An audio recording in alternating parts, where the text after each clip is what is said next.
ইরানের জ্বালানি স্থাপনায় ট্রাম্পের ১০ দিন হামলা স্থগিতের সিদ্ধান্তের পরেই বিশ্ববাজারে কমতে শুরু করেছে জ্বালানি তেলের দাম। ট্রুথ সোশ্যালে দেয়া এক পোস্টে ট্রাম্প জানান, ইরানের অনুরোধে ১০ দিন মেয়াদ বাড়িয়ে আগামী ৬ এপ্রিল রাত ৮টা পর্যন্ত হামলা বন্ধ থাকবে।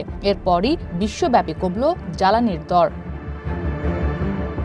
শুক্রবার গ্রিনিচ মান সময় রাত ২:৩০টায় আন্তর্জাতিক বাজারে ব্রেন্ট ক্রুড তেলের দাম ১.৫% কমে আসে। প্রতি ব্যারেল ব্রেন্ট ক্রুড বিক্রি হচ্ছে $৯৩.০৭। অন্যদিকে ওয়েস্ট টেক্সাস ইন্টারমিডিয়েট WTI তেলের দাম ১.৮% কমে দাঁড়িয়েছে ব্যারেল প্রতি $১০৬.১২।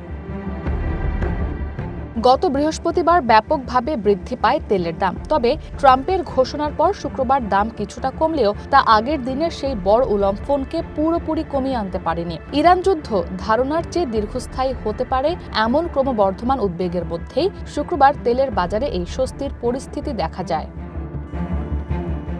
এদিকে মধ্যপ্রাচ্যের চলমান উত্তেজনায় জ্বালানি তেলের ওপর থেকে ব্যাপকভাবে কর কমিয়েছে ভারত। অভ্যন্তরীণ বাজারে জ্বালানির সরবরাহ স্বাভাবিক ও সুরক্ষিত রাখতে ডিজেল ও এভিয়েশন ফুয়েলের ওপর নতুন করে রপ্তানি শুল্ক আরোপ করেছে দেশটি।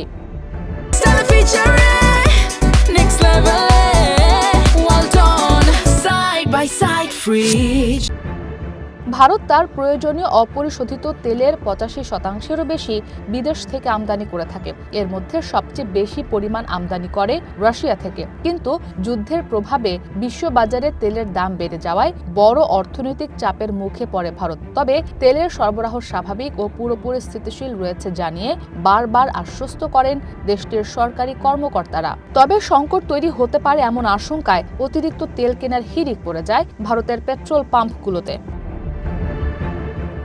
ভারত ছাড়াও এশিয়ার অন্যান্য দেশের জ্বালানির বাজারে ব্যাপক অস্থিরতা দেখা দিয়েছে। সংকট নিরসনে ফিলিপিন্স ও ভিয়েতনামের সরকার জরুরি পদক্ষেপ নিতে বাধ্য হয়েছে। ফিলিপিন্সের প্রেসিডেন্ট ফার্দিনান্দ মার্কোস দেশটিতে জ্বালানির জরুরি অবস্থা ঘোষণা করেছেন। টেলিভিশনে সম্প্রচারিত ভাষণে তিনি জানান, সরকার নতুন উৎস থেকে তেল সংগ্রহের চেষ্টা করছে এবং অতিরিক্ত ১ মিলিয়ন ব্যারেল তেল কেনার উদ্যোগ নেওয়া হয়েছে। বর্তমানে দেশটির জ্বালানি মজুদ প্রায় ৪৫ দিনের জন্য যথেষ্ট।